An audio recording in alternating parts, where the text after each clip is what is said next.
Hello guys, what's up? So I'm back again for another tutorial video. So in this video, I will gonna show you how you can change your page from portrait to landscape in Microsoft Word. So if you are interested, then keep on watching.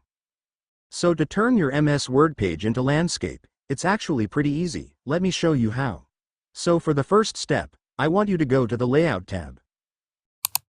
And after going to the Layout tab, next, I want you to look for the Orientation option. And once you've seen the Orientation option, just go and click it.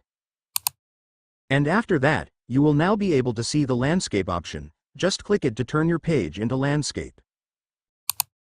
And after that, it's done. Congratulations, your page will now be turned into landscape.